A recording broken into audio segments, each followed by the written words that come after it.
Welcome to the College Football Survivor Show, where playoff survival is always on the line.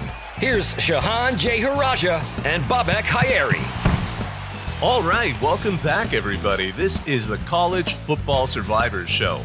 I'm your host, Bobak Hayeri, and I'm joined by my great co-host, Shehan Jeyarajah, national college football writer for CBSSports.com. How are you doing, Shehan? Great. I don't know if I'm doing as well as you were doing. I saw that you were at the Sphere in Vegas last week, seeing one of my favorite bands, U2. People under 35, stay out of my mentions. I like U2. Just get over it.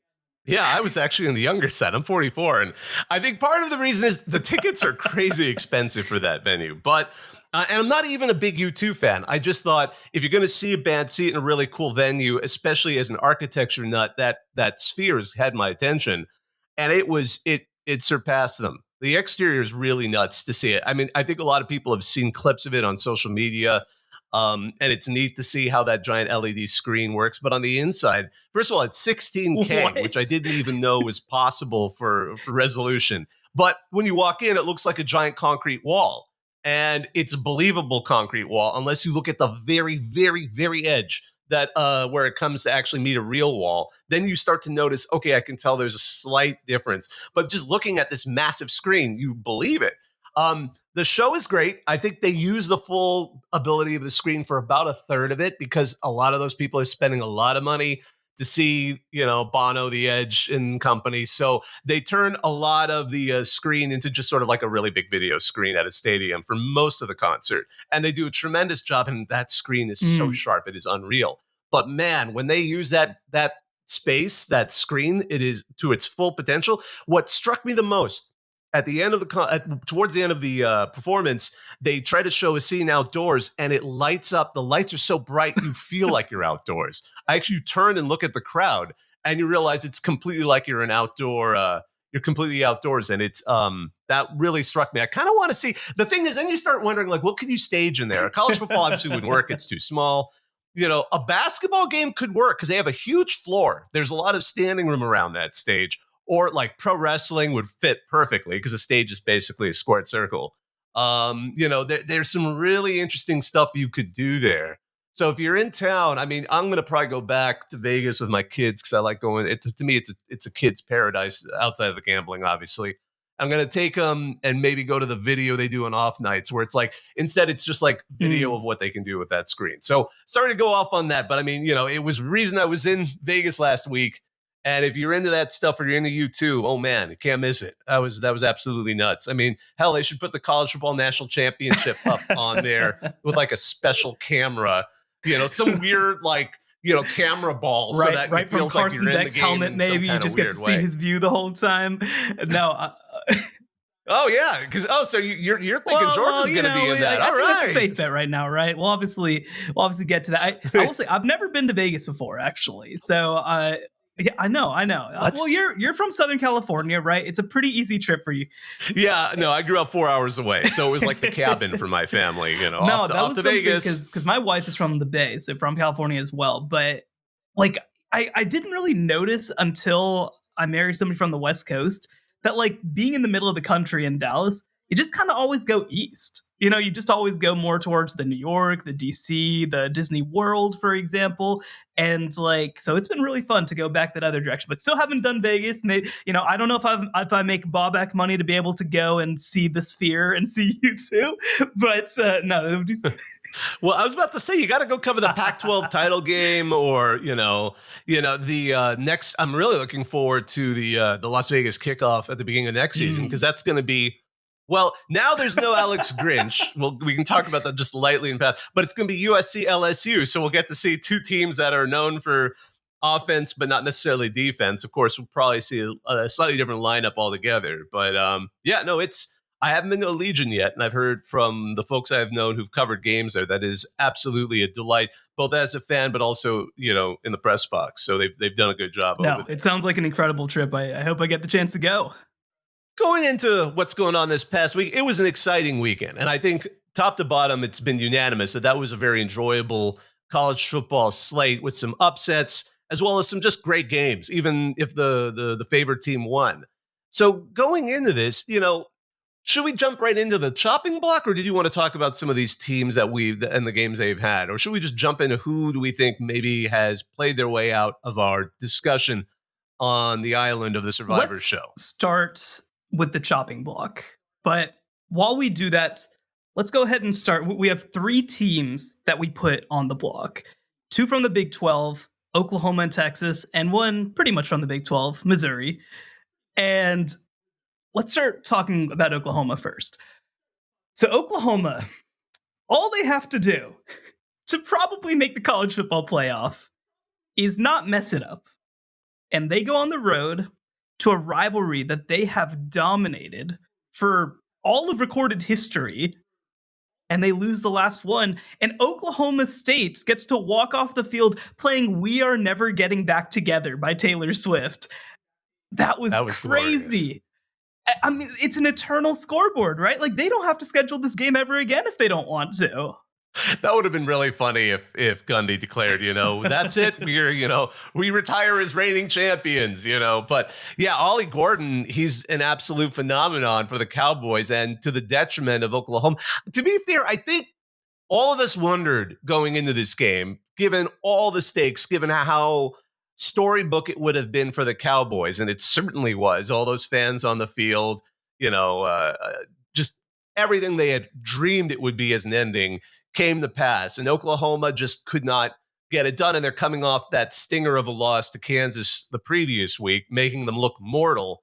So I think absolutely, I think this team, this Oklahoma program, while it almost feels again they peaked at the Red River rivalry, and they're just not quite there. And it's interesting too. I almost want to compare them to Washington, and Washington has felt like they maybe have peaked in the Oregon game, but they've continued to eke out wins week after week after week. And that's what you need to be a champion. That's what you need to get yourself into the playoff. Where Oklahoma, the UCF game was a nail biter. They just get away with it. And then they don't get away with it in Kansas. And now Oklahoma State, I feel, kind of put the finishing blow on their opportunities. And realistically, I just don't think they have a chance to get back into the playoff. And for that reason, I agree. I think we've got to go ahead and unfortunately kick the Sooners off. Yeah, and here's the thing with me, right? Because I mentioned this a little last week. Take that Texas game away, just for the purposes of evaluation. They have not looked like a very good team outside of that one game, a 20-6 game against Cincinnati, a 28-11 against SMU. And SMU's gotten a lot better, but they weren't playing very well. It was only Preston Stone's second start at that time. Obviously, the UCF game potentially could have gone to overtime if they convert on a 2-point conversion. And now they have 2 losses in a row. And the amount of firsts that Oklahoma has had under Brent Venables is pretty shocking, because between 2000 and 2021, outside of the pandemic season, because that's just a little bit of a bad comparison, Oklahoma never lost back-to-back games. Brent Venables has now done it 3 times. 3 individual times, including, by the way, a 3-game losing streak last year. So, Oklahoma is one of the great programs of all time, but they do not deserve that kind of credibility under Brent Venables. They just don't. And after losing to Kansas last week, after losing to Oklahoma State this week, you make the comparison to Washington. The thing is, Washington had at least good performances against good teams before that. They haven't played well since that game, but before that, there was no question. And Oklahoma just doesn't have that credibility. They don't have the schedule. They lost, like we've talked about Michigan with their schedule. Oklahoma doesn't have the non-conference game because their game against Georgia was canceled as they're joining the SEC. So they don't have any pathway. And so I agree, Oklahoma's out. Oklahoma, out of our 3 contenders, got the highest percent of the votes to be kicked off the list. 69% of people on our list said that they should be the team kicked out. So Oklahoma, you're gone. Let's move to Missouri real quick. Well, I just want to give some credit to the people out there listening who vote on Twitter. We hear your voice, and that was a nice vote. Thank you very much. Yes, but yeah, let's go on. Let's touch on Missouri. So I will say, obviously, for me, losing a second game, losing track of the SEC East title race, that probably is just it for them. But I do want to say Missouri proved that they are for real. This is not a fluke. They are legitimately a 7-2 quality team. Again, they had that weird loss against LSU, and if they had managed to survive that game, then maybe they're still in our conversation. But they played Georgia as well as anybody has over the last little while, certainly the best of any team this year. You actually look at their success rates. Parker Fleming on Twitter has a great graphic that he puts out where he shows basically comparison success rate. And Missouri actually had a better success rate, which is like the amount of their plays that either went like 4 yards in a rush, or there's sort of a mathematical formula to figure out whether a play is successful. And Missouri's success rate was actually higher than Georgia's. Georgia just managed to make some big plays in some big moments. They kicked 2 field goals down the stretch. They had a huge interception from Nasir Stackhouse, a defensive tackle, that managed to put it away. But Missouri absolutely proved that they belonged. But unfortunately, with 2 losses, I think they're out of the mix. Yeah, I mean, I completely agree with you. And Mizzou, I've advocated for you guys pretty hard, and I think their performance was solid. I think in the end, I mean, they went in the halftime tied. In the end, Georgia's talent was able to keep them going. But it was interesting too. I wonder if the Tigers ended up giving future opponents, especially Alabama, some of the keys to Georgia's weaknesses, because certainly Georgia had some weakness in the middle, it appeared, and they don't control the line of scrimmage quite as dominantly as they had before, which led to field goals for Georgia rather than touchdowns. So I'm wondering if that's Mizzou's legacy here. They showed the weakness in the armor, because I think outside of the most extreme Georgia fans, who I think are actually sometimes the most critical, this Georgia team certainly doesn't seem as strong as the past 2. So while this streak is amazing, and the field is still weak enough out there that it could very well be that we're going to watch them, just win out the rest of the season. But I think Mizzou may have been one of the best opportunities for opposing coordinators to see where the weak spots are in Georgia. And if you are ever going to unseat the reigning 2-time champs, that would, using the lessons from what Mizzou played would be that. But credit to Georgia. They get it done. And we'll probably talk a little bit more down the stretch about Carson Beck, but he's coming into his own. And I think that's really an important part of what's giving Georgia that push forward. But yeah, no, I think for now though, Mizzou, as much as I wanted to see you make it as this dark horse, there's no path for you. And I think the Tigers, unfortunately, we're voting you off the island. What did fans say online? They were second on our list. 18% of them out of our 3 options voted them as the one who most needed to be kicked off. So Texas at third. I think Texas, for me, I'm just going to say quickly, obviously a very close game that went to overtime against Kansas State. They still survived. They still have the wins that they have. They still have the opportunity to potentially beat a top 15-ish Oklahoma State team in the Big 12 title game. I think that they still deserve to be in. The voters, again, had them third on our list. And so I think that that's enough on its own to keep them in the mix. I do want to say quickly on Missouri, I do want to ask you a question. So Georgia, clearly still right now, deserves to be considered the best team in the SEC. I think that after last week, Alabama deserves to be convincingly second. Would you agree with me if I said that Missouri is the 3rd best team in the SEC right now? I think they make a strong case for it. I do. I don't think LSU would be it. I think the only question is, of course, Ole Miss. And Ole Miss only has 1 loss to Alabama. I think there's an argument to be made. I would love to see them play That would be a good one. That would be a good one. That would be a good one. I'm glad that you mentioned that team. But I'm glad you mentioned that team. Ole Miss. We're going to the list of teams now that we have an opportunity to vote onto the island. Yeah, and just to kind of catch folks up. So with the 2 we voted off, we are now currently going with Georgia, Michigan, Ohio State, Florida State, Washington, your undefeateds, along with Oregon, Alabama, and keeping Texas. So now let's talk about some potential teams to add. And yeah, let's start with Ole Miss. Well, what do you think? Because I mean, that Texas A&M, I don't know if it's like a curse between the teams, but they played really close. I mean, last year was wild. This year, again, a really close one. What were your thoughts?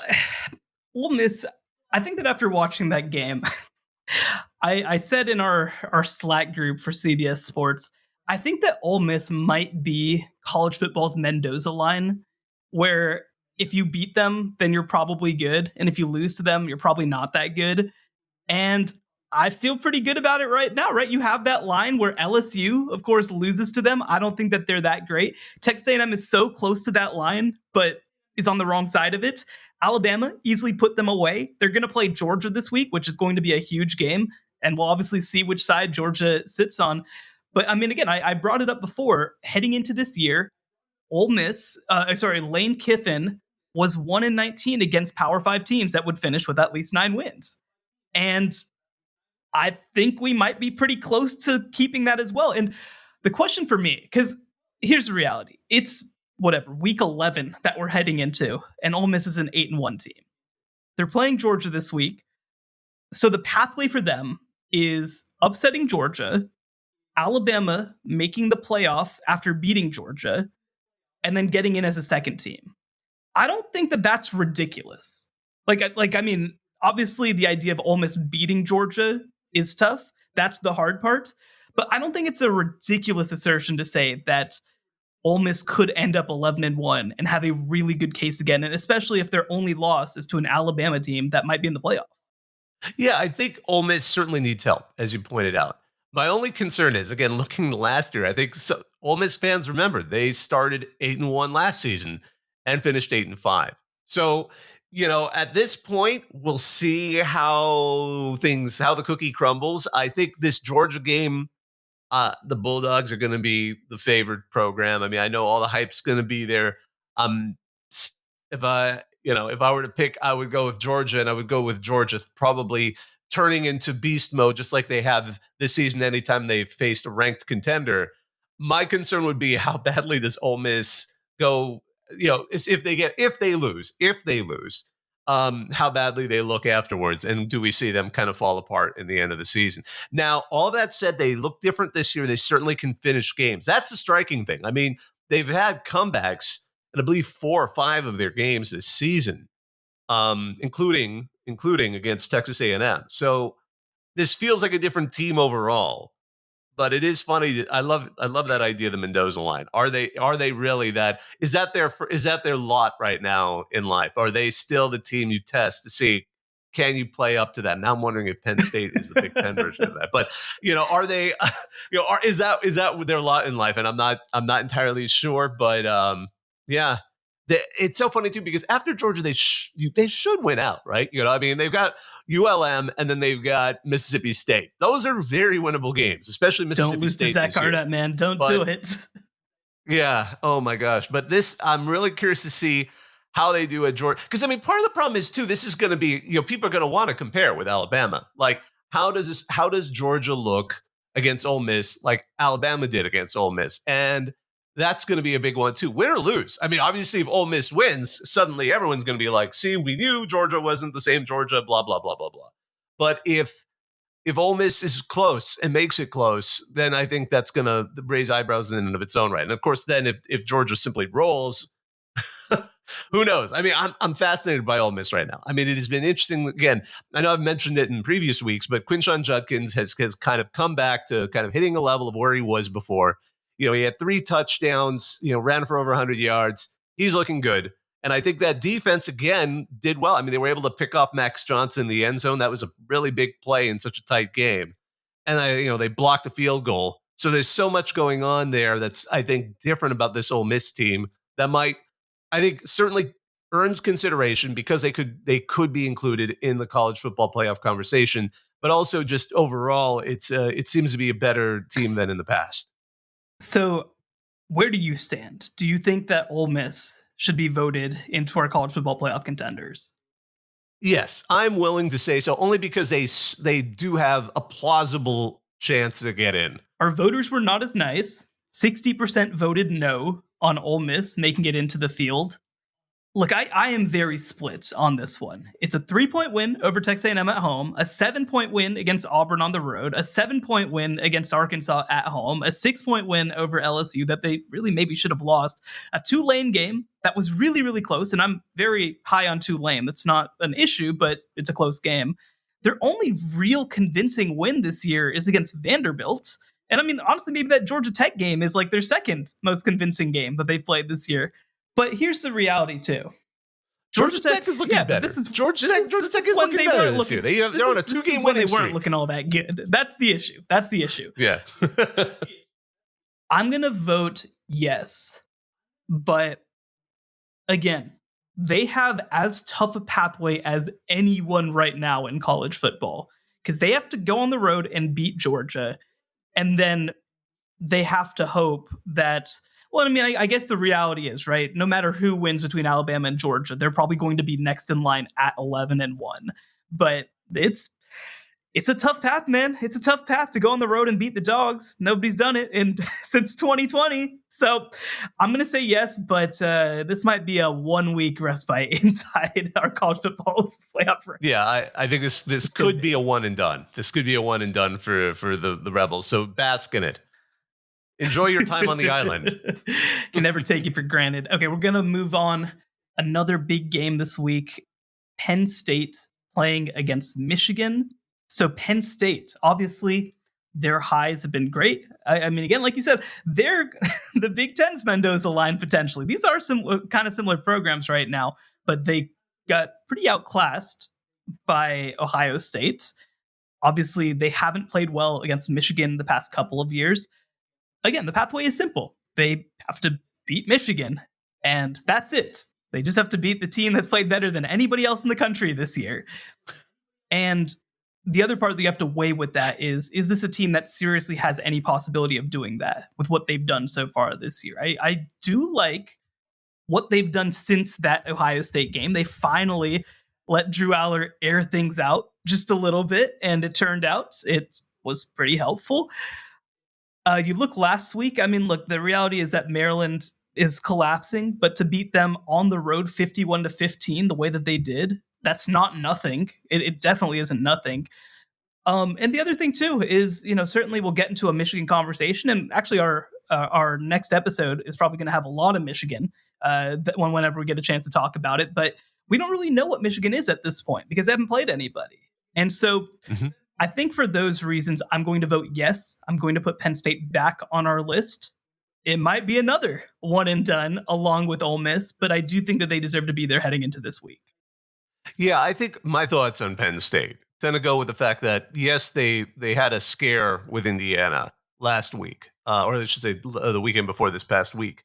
And that was a letdown game after, that loss. That was a potential letdown game after that loss to Ohio State. They survived. And then in a more what you'd kind of want to see in a team that might make a comeback and bounce back, they absolutely throttled Maryland. This isn't September Maryland, granted, where we've got the past its due date Maryland, the expired Maryland that you start to see late in the season. Part of it, are we seeing Penn State get their groove back? Are we seeing the deep ball? We are seeing them chuck it deep a little bit. We're seeing Drew Allar get a chance to do more and feel more confidence after that shaky game against the Buckeyes. But how much of it is just the fact that James Franklin really, really seems to dislike Maryland with a passion? I mean, he just seems like my favorite comment I saw on our CFP after that game was, now James Franklin can begin prepping for next year's Maryland game. Like that. It's like that's his goal, is just to go in and smash Maryland. So he did. Maybe, but I think really though, going back to what you said, and that's to me their biggest opportunity in this, is we still haven't seen Michigan play really a serious opponent. This is going to be their chance, and it could be we find out Michigan just doesn't have it, and suddenly Penn State's back in the conversation. They'll still need help, just like Ole Miss. They could get into the playoff, but they would probably need some other things to happen out there that they're not in control of. But I think for the purpose, especially of this week, because if they can beat Michigan, they would be in the conversation again. I would also include them. All right. Well, our voters disagreed. 56.5% voting against. But sorry, you got outvoted. Sorry, people. I guess you got to show up at the polls. By the way, election day today, if you're listening to this episode the day that it drops. So, if you didn't have a chance, go go out there. You might not have anything to vote for in your area. Absolutely. Participate in democracy, people. It's important. It's what makes our country great. So that leaves one more team here. Who's next on? Do we put them on the island? So there's another one-loss team in the Power Five, And this is a team that is also 8-1. This is a team, though, that ranks only number 12 in ESPN's strength of record rating, that has the 81st rated strength of schedule to this point.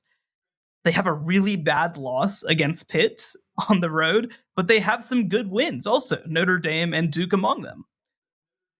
So does Louisville deserve to be on our list of college football playoff contenders? I am 100% for them, and I was last week. So you know me. This to me is just proving my point. No, I mean, because first of all, let's go to that Pitt loss. And I know I've said this before, but one of Louisville's best weapons is Jawar Jordan, their running back, and he only had 2 carries against Pitt before he got injured. Now, actually, what was interesting is this week we actually saw Jawar was limited, and Isaac Guerrero was able to step up and have a career day with 146 yards and 3 touchdowns. And what makes Louisville so impressive to me is that defense. They kept Virginia Tech to 140 yards. That's their lowest, defensive total this year, and it's a 5th straight game where the Cardinals have held an opponent under 300. So that defense and a functional offense, I mean, it's kind of like the reverse. They have a strong defense, and the offense just gets enough done. I mean, Jack Plummer, he's been at a few schools. This is his 3rd school. I mean, for those of you who remember him at Purdue and Cal, he's not the stud quarterback. He's not the one that is winning it for them. They have some great running backs. And then here's the other thing. Pardon me. Jamari Thrash was out against Virginia Tech. That's their superstar wide receiver, and still they managed to just absolutely destroy the Hokies, who were resurgent. Like, I remember, this isn't the Hokies you saw earlier this season where everyone just thought, okay, well, the Virginia Tech, we can just go ahead, and the entire state of Virginia outside of James Madison is just a complete disaster. No, they were coming back, and Louisville brought them back to the ground, because I think the Cardinals have an absolute opportunity. I mean, again, for those who may have missed last week, they held Duke to 0 points. They absolutely shut them down. They held them to 202 yards. Virginia Tech just managed to kick a field goal. This is an absolutely legit defense. I'm not by the way, my favorite moment for Louisville this season was probably represented not this week, but the week before, where one of the AP voters straight up had to apologize and said he forgot to put Louisville in his poll. That they are really truly the forgotten team. They are the team that no one is paying attention to. And I think for me, they are the dark horse, because if they can win out, granted, like the other 2 teams we just mentioned, they need a little bit of outside help. But if they can win out, they're going to, they've got UVA on a Thursday game. So that'll be nice. More folks can see them this season. I think more people are going to watch that game, because Louisville has sort of been hovering here on the edges. They play at Miami, and Miami is, that quarterback, he's absolutely entertaining, but not necessarily in a positive way for the Canes. Kentucky, that's a rivalry game. Who knows? But then the opportunity to go against Florida State in that finale. Florida State has locked their spot in the ACC championship game.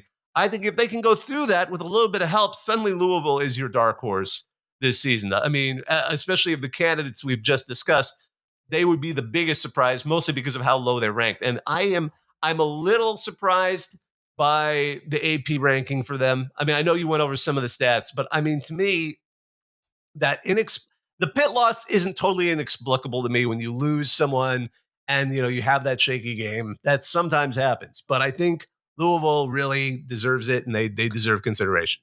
Number 13 in the first college football playoff rankings, the lowest by far of the 1-loss Power 5 teams, behind Missouri, behind Penn State, behind Ole Miss. I will be curious to see if they do jump up a little higher. If they're close to 10, I think they have to be in the top 10 this week to feel like they really have a chance, because they have so much ground to make up. And I think the biggest problem that I have with Louisville is just the schedule, right? I mean, they will have a ranked win over Notre Dame, but that's atrophying at this point. Yeah. NC State does look like an improved team. I do think that win is aging a little better, but the Duke win, rather, again, just without Riley Leonard in the lineup, I think that's not aging super well. Miami not playing very well. Kentucky unranked at this point.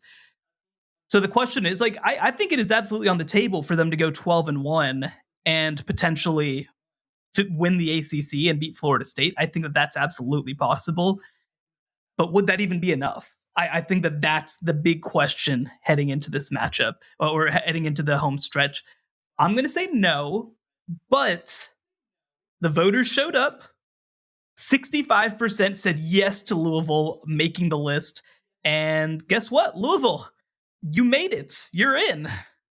And again, your listeners out there, you made that difference on getting Louisville into here. I joke that some of the pollsters must still think some of the older pollsters must still think Louisville's in Conference USA or something. Big East like, legends, man. Big East team now is coming here. But no, I also see, for me, it's funny because, again, I'm on the older side compared to the two of us. And I remember watching Louisville when they were a Conference USA team and when they upset Florida State on a Thursday night. That is probably my favorite Thursday night memory I've ever seen. Because I wasn't even I was at a sports bar in law school, and I remember just seeing on the TV, I'm like, is this game really happening? It totally distracted the group I was with, because as a college football nut, my eyes were on the bar TV because this game was just unfolding in unexpected ways.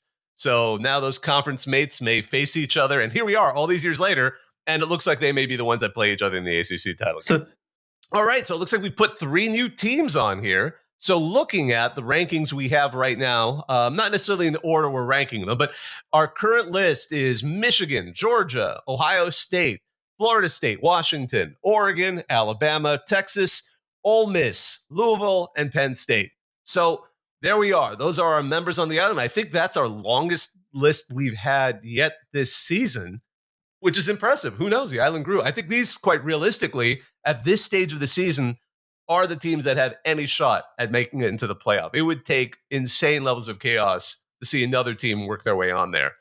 And for your sake, Arizona Wildcats, but and also it would take it would take an act of the NCAA to finally get my James Madison Dukes under consideration. Doesn't look like it's going to happen. Yeah, no, and they suffered a big loss on the player personnel side because one of their star defensive players is out for the season. So I feel bad for the Dukes there, but I think they will have a chance to at least, hey, if they can get an unbeaten regular season, UCF said that you can absolutely get that. Just go straight up Ivy League. The Ivy League doesn't play anything. They can have a 3-way tie for first place. Just declare yourselves Ivy League champs. What's the Ivy League going to do? Say no? I'd love to see that. James Madison, you're the Dukes. Declare yourselves the champions of whatever you want if you complete an undefeated regular season. So that's who's on the island right now. I'm really looking forward to seeing how things turn out this weekend, because a couple of these teams are going to make or break their futures in a couple of days. So exciting times there. So next, let's have a quick conversation about the QBs in these teams that we just brought up. Next on the College Football Survivor Show. The College Football Survivor Show, where playoff survival is always on the line. So looking at the quarterbacks right now, because that's always a good discussion to have. Who is behind the ball? Who is the person leading these offenses? Because so much of championship caliber play comes from that position. We thought we'd take a second and look at the teams in contention and the folks who are behind the ball. Shehan, what are your thoughts right now as we look at this lineup of teams? And just as a quick reminder for those out there, it's going to be Michigan, Georgia, Ohio State, Florida State, Washington, Oregon, Alabama, Texas, Ole Miss, Louisville, and Penn State. It's an interesting grouping, right? Because you've got legitimate Heisman contenders at the top of this list. We'll obviously get to one that's at the very top of my list, who I think has a really good shot to win the thing. But there's really a line, and I'm curious whenever we get to your list, where you put that line. Because I do think that, and maybe a couple of lines, I think that there's almost a couple of tiers of quarterbacks in here. There's a tier of, oh my gosh, this player is so good, they could go to any team and transform them. There's a list of, this player is playing really well and is an asset to this team. And there's a list right now of quarterbacks who are maybe doing enough, and that's all you can say about them right now. So I'll be really curious to see how you have them ranked. I think that the top is easier than the bottom. I agree. I 100% agree. When I was trying to rank some of these quarterbacks, I exactly came up with those 3 tiers. I'm like, okay, these are the guys who I think have a shot at the Heisman, legitimate shots at the Heisman. Then there are those who I think are great, but good, but not great, good, but not elite, or however you want to phrase it. And then the ones where I'm like, hey, it could be worse. And they're doing just enough. They're doing their best. And that's all we need from them. So, gosh, should we start from the top on this these? time? Because I think that we'll have a pretty good consensus name on top. For me, and it's interesting too, I actually went through a couple of versions of this. My number one is actually Bo Nix. No, right don't now, buy into the hype. Don't buy into the Bo Nix hype. What are you doing? Really? You don't think so? I think he's been consistent. I mean, he's loose. He's having fun. And now he looks. This time he actually looks like more than a dark horse Heisman candidate. But I don't know. I just ever since and part of me, I just look at how they've done since that Washington game for both him and Penix. And I just look at how they've done since. And I'm now feeling a little bit more about Bo Nix because that's part. I think he's a key part, along with that great defense, of why Oregon looks scary. And I know we've talked about whether or not even Oregon should be put ahead of Washington at this point. But I think Bo Nix is a key part of that. And he's the one I'm kind of leaning on right now. But I got to hear. Who is yours? Mine was, and will remain Michael Penix Jr. from Washington. So I totally understand the thought process, right? I totally understand considering Bo Nix for your top group. And Bo Nix is playing incredible football right now. This is not a slight to Bo Nix. He is absolutely in the top group. There's no question about it. What separates Michael Penix for me is just how much they rely on him. Because like you said, Bo Nix is a huge part of what Oregon does, among other things. Michael Penix Jr. is a playoff team with what he and that passing game does. It's the only thing that they do that is a truly national championship, college football playoff, Pac-12 champion level team.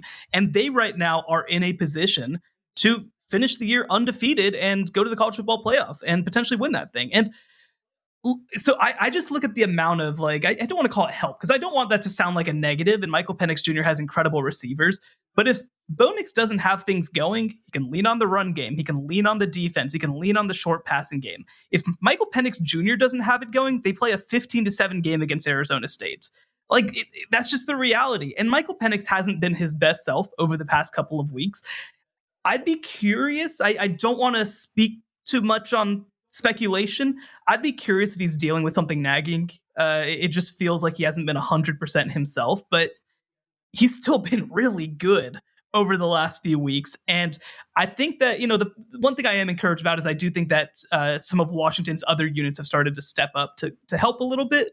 But this is a Michael Penix Jr. team. It starts and ends with him. If he is not the best player in the country, then Washington isn't going to make the college football playoff. And so for me, he was number one on my list. I see that argument, and it's the classic kind of Caleb Williams argument, especially from last season, and Jaden Daniels for LSU. Like, where would they have even been without him? But at the same time, and it's interesting. Your interpretation of the Arizona State game was interesting. Mine is, boy, he had an off game there, and the whole team nearly fell apart. And I think that. I think the fact that there hasn't been a game like that for Bo Nix, that's that consistency. Maybe it's almost analogous to why I'm having a lot of trouble moving Michigan from the number one spot in my own mind. They've just been that consistency. They're doing what you ask of them, and they're doing it well, and they just keep going and pounding it. And that way, Bo Nix, as a quarterback, has been doing what's been asked of him. And you're right. Maybe part of that reason is he's got a fuller complement. And again, with that Washington team, it's sort of funny because that sudden surge of offense, was it because the running game finally found itself, or was it because it was going against an Alex Grinch defense? The world will never know, and especially now that Grinch is out. But I don't know. It's going to be very interesting to watch, actually, quite frankly, this weekend with Bo Nix playing USC himself. So it'll be a fun comparison to see how they do. Of course, my joke is watch Alex Grinch is out and suddenly USC shuts out the next two opponents, which would just be hilarious. But not for our purposes, but just I'm an agent of chaos, and I vote for chaos in general. But I think, man, I feel a little bit more right now, a little less confident in Penix, only because of how they've looked since that game. But I believe I also. Just because you have a quarterback talent like that doesn't. Oh gosh! Oh, you're killing me on this one. I love it. I love that I've been shook. I have been shook by Shehan and his logic. That's what happens. Where do you have Washington and Michael Penix Jr. on your list? He's number 2. He's number 2. Okay. That's the thing. It's such a call. Like, we were talking about tiers. He's my number 2, and I think that was it. That was the big the big question for me is, who do I put ahead? And I think it was the consistency of gameplay coming from, because that's the thing. I mean, if Bo Nix had a bad day, it would be interesting to see how Oregon would do. They just run the ball and play good defense, and they'd be fine. That's what would happen. And it's interesting too, but I think they're an easy 1-2 punch. I think that is arguably, I mean, well, where do you have Bo Nix? Let me ask that. I have him number 3. I have one other player ahead of him at number 2. I view Penix just personally as my clear number 1. And I think that 2 and 3 were kind of in a tier, and then I think 4 and 5 are kind of also, which we'll get to, of course. But my number 2 was Jordan Travis at Florida State. And, the one thing that I'll say that maybe kind of is a strike against me having Travis at number 2 is they've been really dependent on 2 receivers who are awesome, Johnny Wilson and Keon Coleman. And without them in the lineup, it wasn't awesome. So maybe I do need to give Bo Nix a little bit more credit because, Troy Franklin's a really good player, but they don't have, I don't want to undersell, but they don't have an elite receiver core, I'd say, outside of Troy Franklin, but he's still been remarkably consistent. For Jordan Travis, it was 360 yards, but it didn't look great all the time against Pittsburgh last week. I still think that this probably gets to something philosophical, right? Which is, what do you value more? The guy who has a high burden or the guy who is consistent, right? And, and I think that there's sort of good arguments each way for that. I think, for me, having the high is just huge, right? I mean, you see against LSU, Jordan Travis has 342 and 4 touchdowns. The LSU defense hasn't looked as good as it should, but against Clemson, a team that is struggling offensively but has a really good defense, 289, 2 touchdowns. Like, he has played his best ball in his biggest games. He's been remarkably consistent all season long, and he's made big plays when he's needed to as well. So for me, I leaned Travis, but I think you might be right having Bo Nix in that top group over Travis. Did you have Travis at number 3? I had him as number 4 because I went in a different direction on number 3. And I think this is recentism. But I thought, for the very same reasons, Travis is a part of the conversation and he's in my top.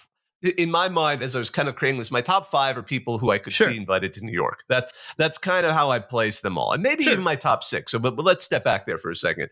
I was so impressed by Jalen Milroe that I actually moved him all the way up to number 3. I don't think he's gonna win it. I don't think he's gonna win the Heisman, but I think he played his way into his own only because it seems like, and it's such a crazy season for him to see where he didn't even play, against USF, where Alabama was figuring itself out and Nick Saban was doing his dark magic to come up with a way to coach the team into another national championship contender again. But watching him play against LSU was almost like they changed the game plan a little bit. It's almost like they said, okay, let's allow Milroe to play to his strengths. If he sees open field, let him run for it. And I think that ability to not only have designed runs, but allow him to take pass plays and run on them showed a talent and a quarterback that will make Alabama that is going to confirm that Alabama really is going to be one of those 2 teams. It's going to be Alabama and Georgia for the SEC title, with the winner absolutely punching their ticket into the playoff, and potentially, we could have 2 SEC teams. It's not the crazy thing about this season is we could theoretically have 2 Big Ten teams and 2 SEC teams in the playoff, which would be the ultimate dark. Don't even put that into the universe, man. Why would you do that? Don't even put that into the universe. Well, because it would make the 12-team playoff next year seem all the more awesome. I'm a massive playoff expansion advocate, so that will make people really look forward to next season. Like, we're not going to have that happen again. There's no way it'll happen again. I'm we're going to have all these teams that are allowed putting that into the universe. Absolutely not. Oh, yes, I could see it. I have a very sick sense of humor. not So laughing. the idea of watching Michigan, Ohio State, Georgia, and Alabama, I mean, I love it because then we get to see this really awkward, like our House of Playoff committee going to legitimize how they pair those four. I mean, because that would be my favorite part is how they would even stack them up. But okay, all right, I'm setting aside the evil that I just cast into the universe. I think, again, Milroe impressed me enough that I put him at number 3. Now, that could, I'm not, again, in my mind, it's still, it's still a changing situation. He could move down. But after that game, the way he played against, granted, it's LSU's defense, so I feel like it's the same reason we're saying, like, yeah, Washington suddenly had a running game, but, we'll put an asterisk by that. It's just, I think I was impressed by him enough with that and that talent to see that he could be that elite quarterback who leads them, especially in this latter half of the season, on a march to the championship. So I had him at number 6. And I'm really excited. I think that everything that you said is correct. The issue that I have, especially when I compare him to the guys who I have in my top 5, is that the LSU game was him revealing something that he hasn't been all year. And I think that it's fair to ask him to do it first, to have that sustained success. I agree. The player who played against LSU was worthy of the Heisman, honestly. He was unbelievable. He was a complete player, obviously missed on some passes, and he's still trying to figure out that part of his game, but just a total athlete. I mean, 219 through the air, 155 and 4 touchdowns on the ground, but it doesn't erase him having a mediocre day versus Arkansas. It doesn't erase him having a mediocre day versus Texas A&M. And throwing 2 interceptions against Texas in the lone loss of the year. And so when I look at Jalen Milroe, I see somebody who, by the end of the year, if this was a pure power ranking of like who's playing the best right now, which could be closer to how you're viewing it, then I get that a little more. I think that for me, though, when you look at what he's done, when you look about trying to project it forward, it's just a little too soon for me to confidently put him in that top 3. Especially, again, my top 3 are Michael Penix, Jordan Travis, Bo Nix, and let's move to my number 4. My number 4 is a player who I think has been pretty underrated this year because of obviously the team that he took over, and that's Carson Beck at Georgia. This has become a passing team. This is a team that they're very good defensively, of course, that's not in question, but they're a team that relies on the passing game. They're an okay running team. They block at a high level. They obviously protect really well, but Brock Bowers been out of the lineup. They have not missed a beat offensively. 43 points versus Florida last week, 30 versus Missouri this week, 51 versus Kentucky a few weeks ago. And the fact that they've been able to keep things rolling on the back of the passing game is just unbelievably impressive to me at this point. I think that he's been consistent. I think he's been poised. When I look at this Georgia team, and longtime listeners of the show will remember, I made the case last year that Georgia was an offensive team with a good defense under Stetson Bennett with a pretty young defense last year. They really were able to win games, and a big part of their national championship is what they did on offense. And there have been moments where it's been slow. The South Carolina game, of course, comes to mind.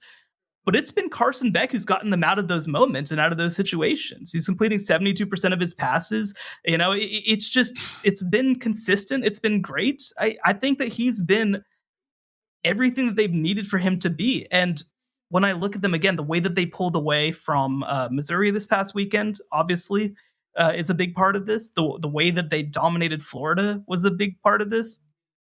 I think that he has been one of the most consistent players in the country this year. Well, first of all, I will say I've been impressed with how he's grown over the season, and he does well when needed.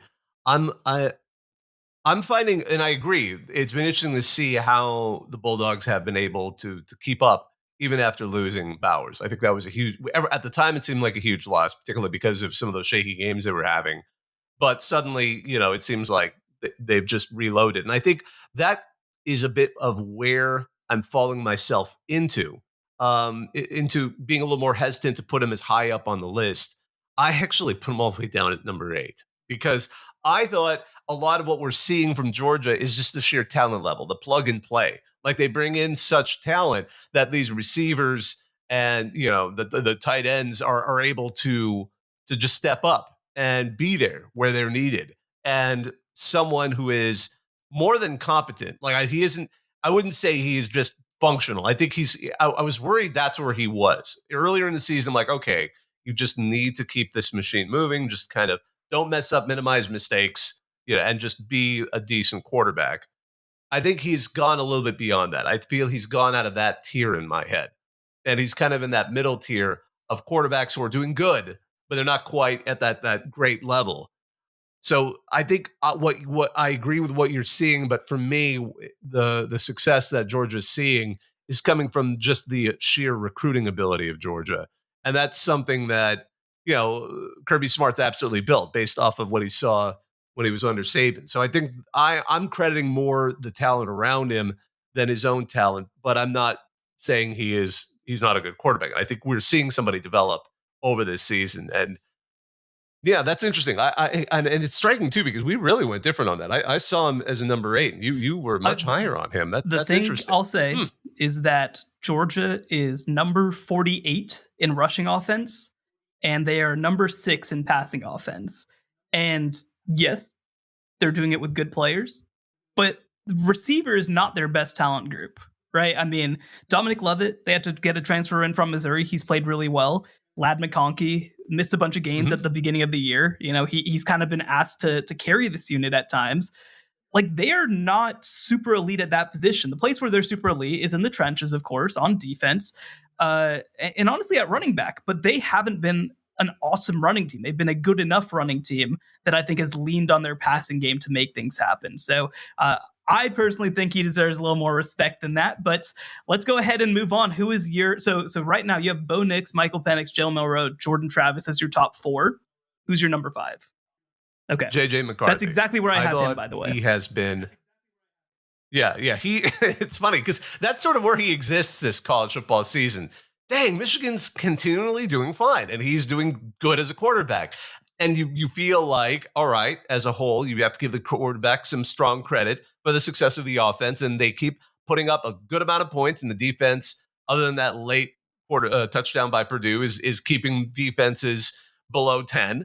And I think that's it. I think we're going to get a better view of him hopefully this coming week with Penn State, that defense, to see how they square up against each other. That we're waiting for McCarthy to have a game where he can really demonstrate that he is not only a part of a large team that is just a talented program doing well, but that he can also be that talented person who can step up. So I think that's going to be interesting. Both that and the Ohio State game are going to be real opportunities to see him set himself apart and potentially push himself into the finalist group for that position. But what are your thoughts? So to me, I view, in a funny way, Carson Beck and JJ McCarthy's cases as being very similar. And the thing that gives me a slight edge is that Georgia's played pretty significantly tougher competition. Not awesome competition either, but just a different level.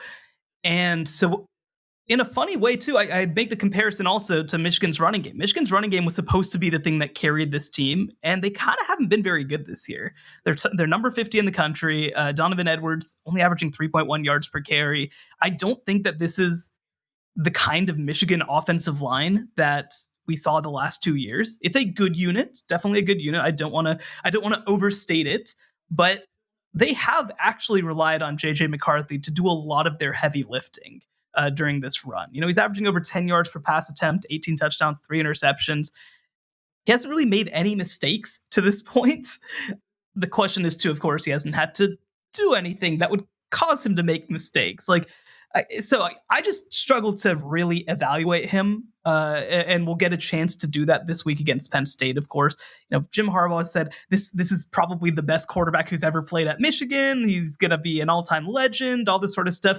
Well, maybe, but he's going to have to do it in these last 3 games. That's what it comes down to. And not even. He's going to have to do it in these last 5 games. They obviously have to go to the national title game if he's going to have a chance to do that. At this point, I would say that, if you were going to grade JJ McCarthy, the grade is it looks great, but he's getting an incomplete. We don't know yet. We don't know anything at this point. And again, so I compare him as somebody who has not made a single mistake essentially all year. You know, he had 3 interceptions versus Bowling Green, but other than that, I put him in that Carson Beck category. But I think that Carson Beck has had to do just a little bit more and prove himself against slightly better competition. And so that's why I have him at number 5. I think that's an interesting argument. And they are in my same tier, I would say. Looking at him, I have kind of a fat middle tier here. I didn't quite go as nuanced as you did.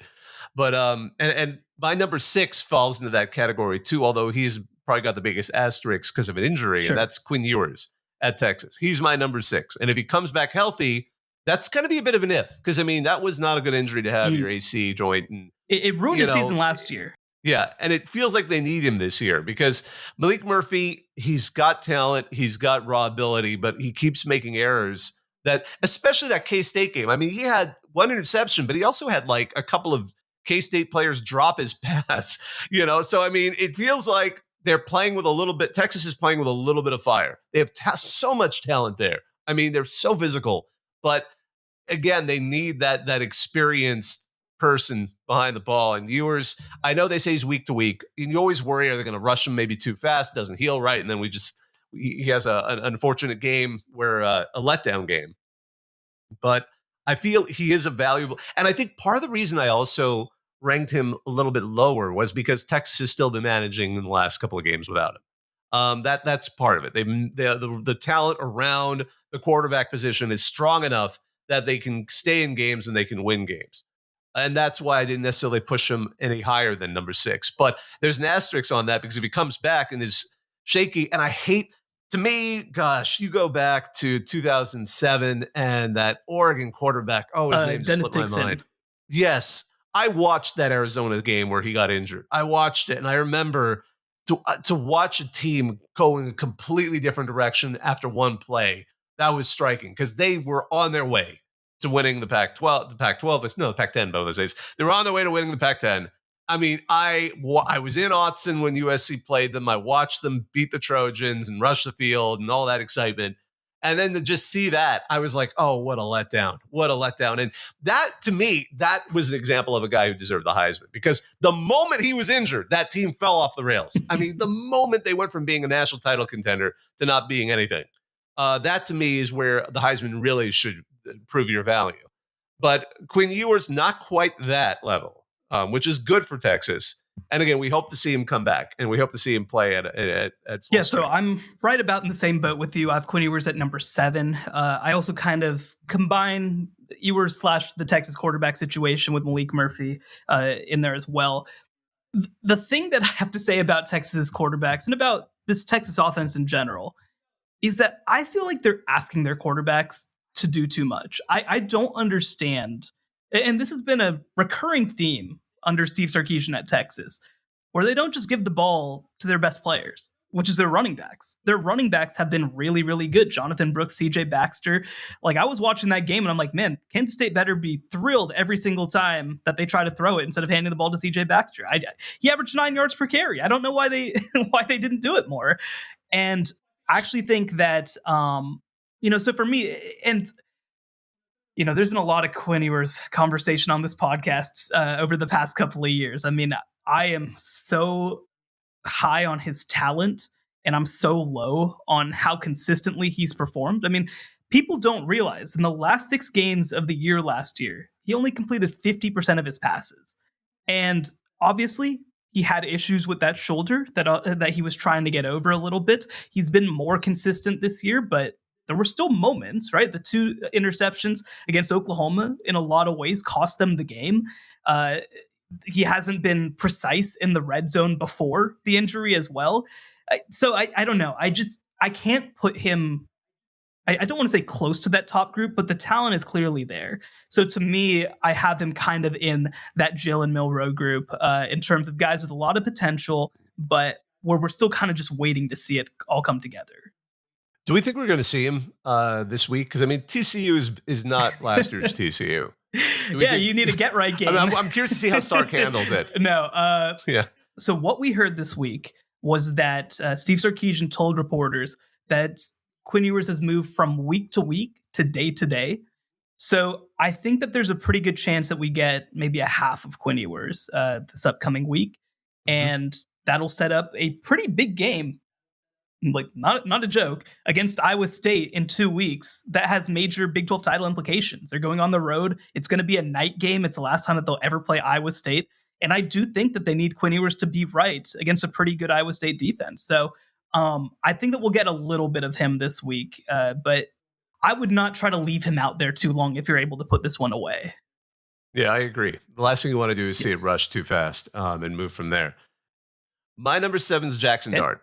I think the Ole Miss quarterback is doing enough. He's obviously this year, it seems to be that offense is coming together pretty well. He's got some good talent around him. Quinton Judkins is a great running back who's finally getting in there, and it helps him open up the passing game when you have a decent running back over there. So I feel he's in that group of I think he's good enough and he's doing a decent job. He's not quite great, but certainly that Ole Miss offense is taking advantage of having someone who can throw those kinds of passes. And he has the raw talent, that's for sure. I still remember that hot minute when he was a starter at USC.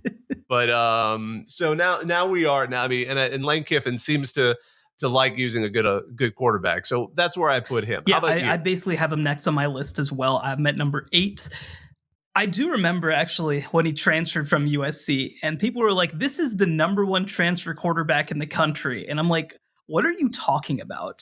And like, did you not watch? Like, he was fine. He's a good player, but like I could not believe the way that he was talked about when he was a transfer. And his first year, I mean, a lot of those concerns that I had about him came to fruition. He has absolutely been a better player this year. There's no doubt about it. He's improving. He's more of a downfield threat, which is a huge part of it. He's averaging just about 10 yards per attempt, which is something I really wanted to see from him, was just to not just rely on the short game stuff, but to be a dynamic player. He's had big games. I mean, this past week, 387 and 2 touchdowns against Texas A&M in a pretty close win. And that's something that I like to see, right? Since the Alabama game, he's completed more than 60% of his passes in all of his games. So I'm starting to see that consistency come together. I don't think he has the same level of high-end upside as the 2 guys I have ahead of him, Milroe and Ewers. That's part of why I have him slightly lower on my list.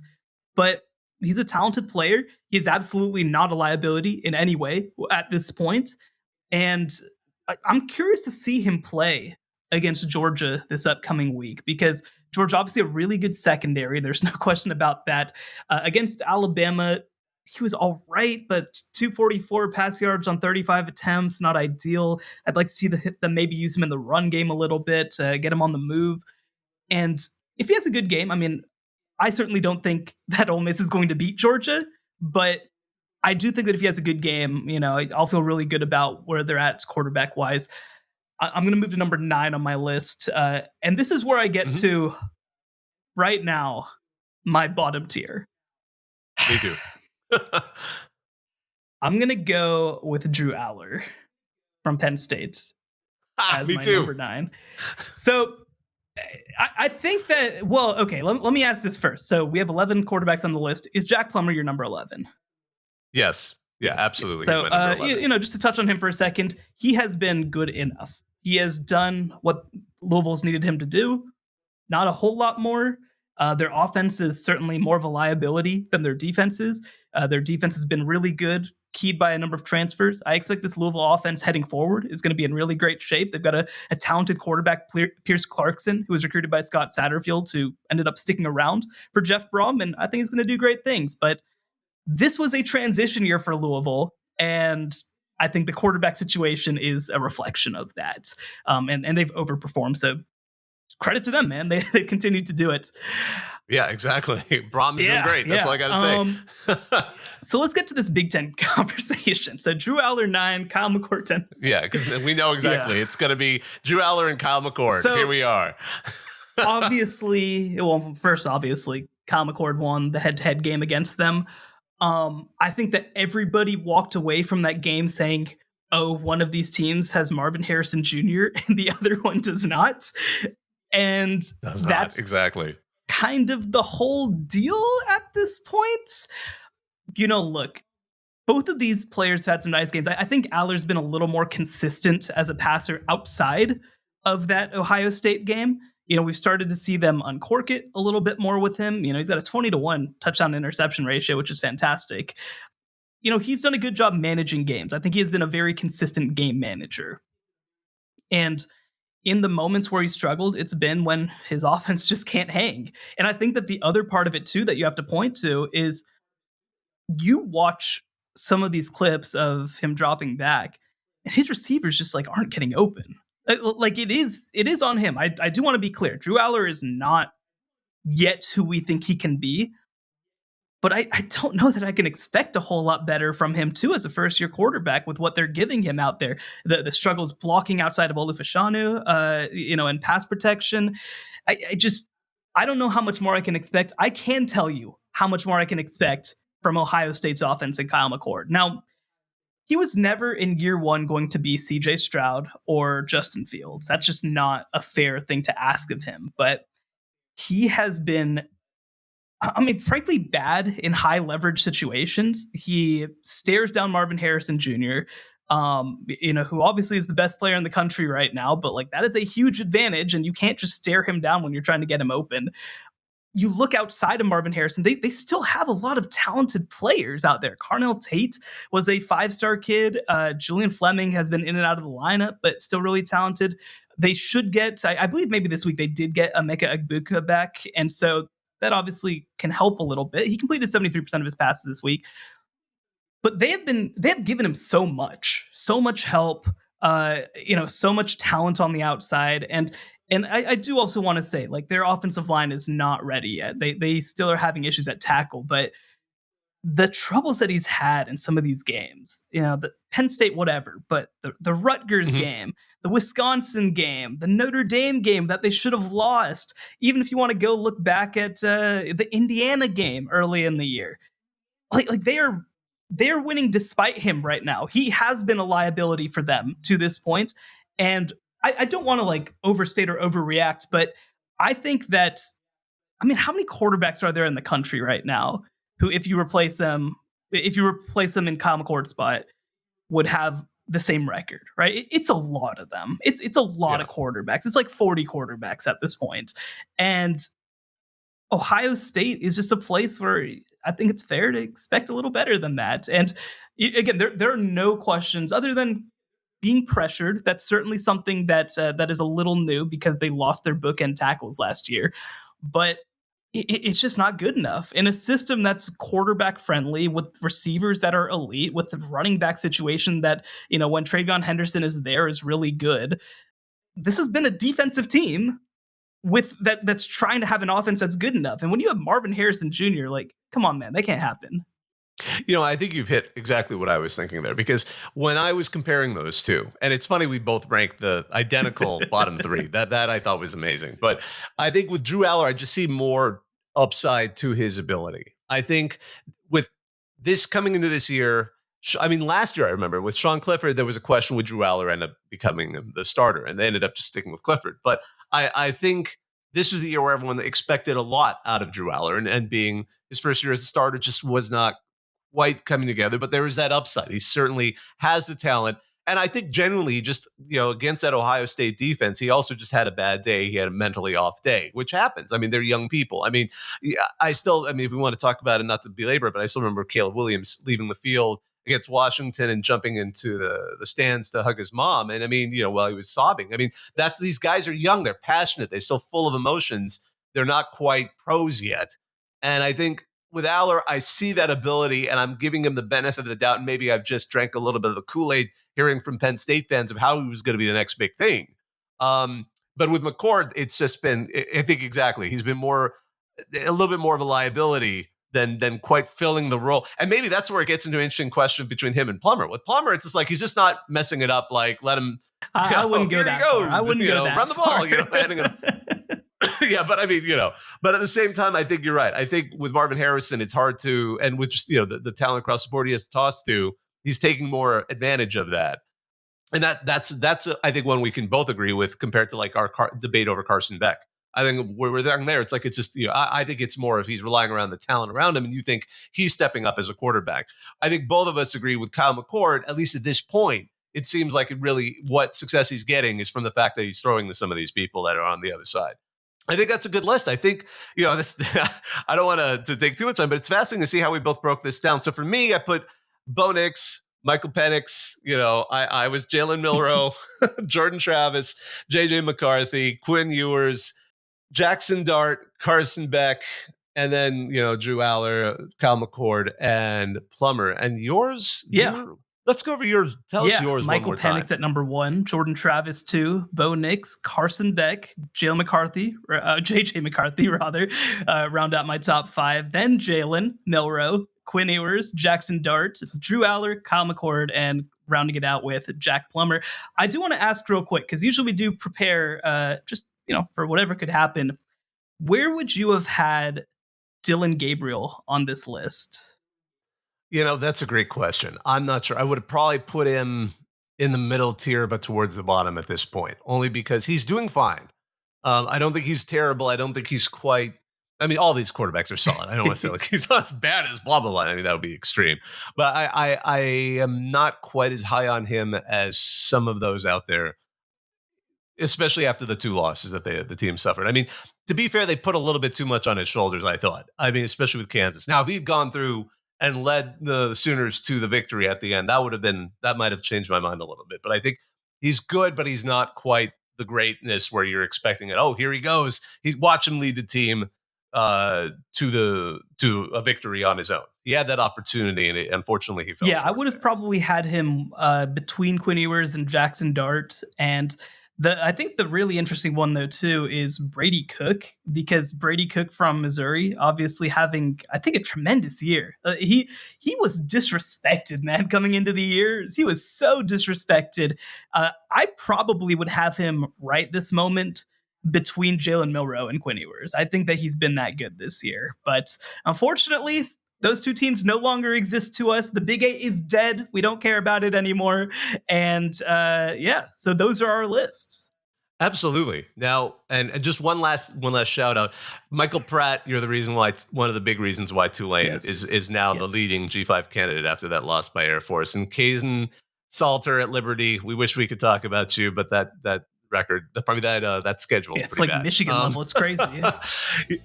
Yeah. So let's go ahead and next we'll go ahead and wrap this up on the College Football Survivor Show. The College Football Survivor Show, where playoff survival is always on the line. So as we get ready to wrap this up, sometimes we like to ask each other questions, slightly off topic, somewhat related to college football. It doesn't always have to be. But last time you asked me a question, and Shehan, it's my turn to ask you.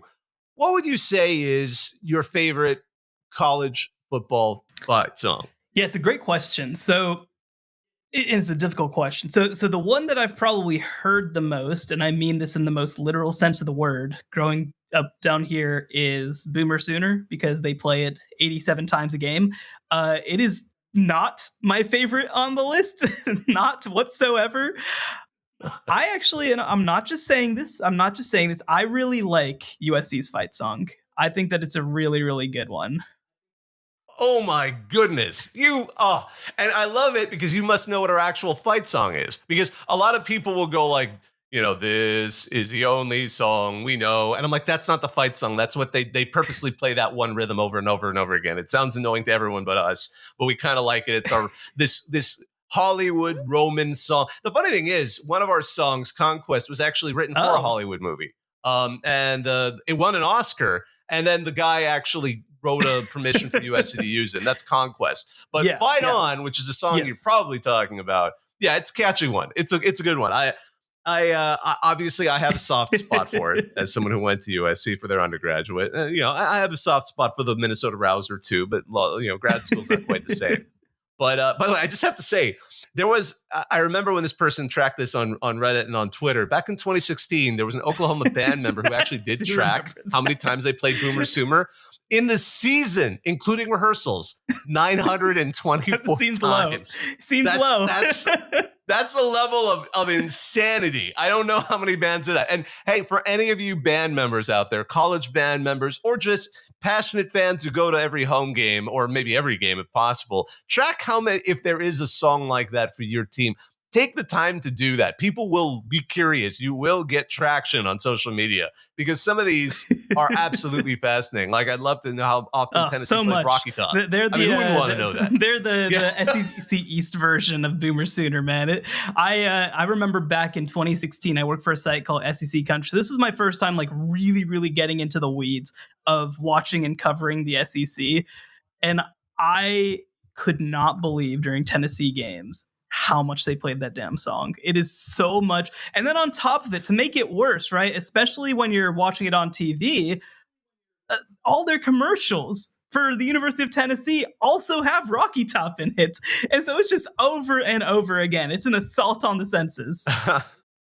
Yeah, and it's funny because I was thinking about my own, and I have a weak spot for some of the classics, like Hail to the Victors from Michigan and the Notre Dame Victory March. But my favorite, only because it is one of the funniest fight songs out there, is the Rambling Wreck from Georgia Tech, because those lyrics are peerless for a fight song.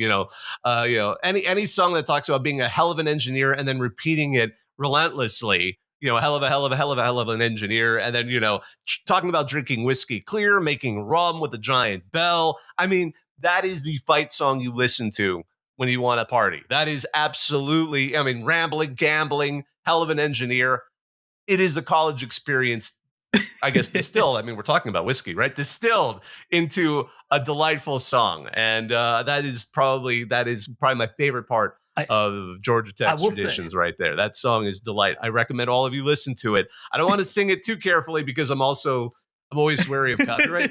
So as a lawyer, so I was actually in my mind, I'm like, do I sing it? No, I don't sing it. And you all probably don't want to hear me sing. It's one thing to go hear Bono sing, and it's one thing to hear me sing. So no thanks. I will say, but my high school used the Notre Dame fight song as their fight song.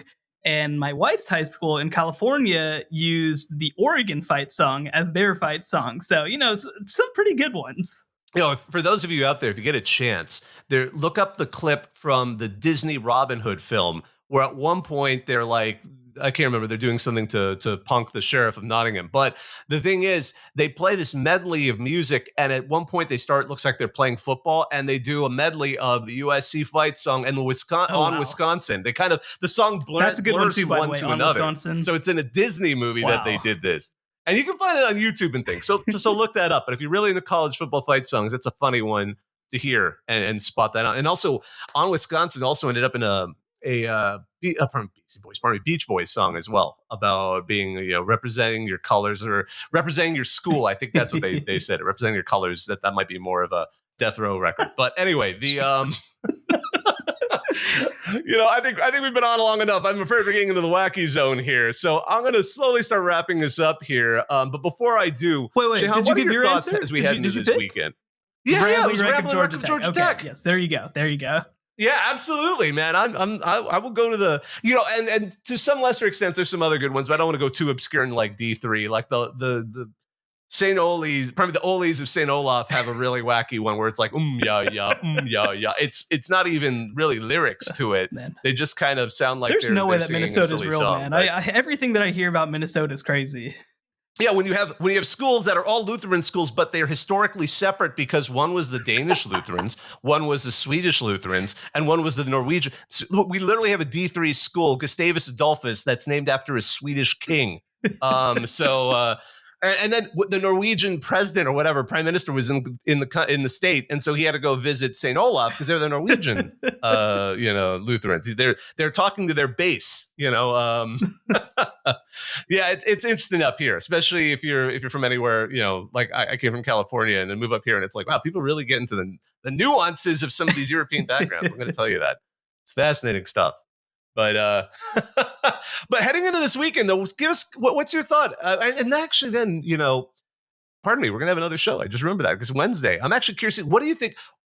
Any thoughts on where we think the playoff rankings are going to move? Do we expect any big surprises? No, I think that most of the top four is going to remain unchanged. Right? Obviously, Georgia, I think, has a good case now for number one, but I think that Ohio State still has just a slightly better resume. We'll see if Ohio State is punished for where Notre Dame is kind of sitting right now.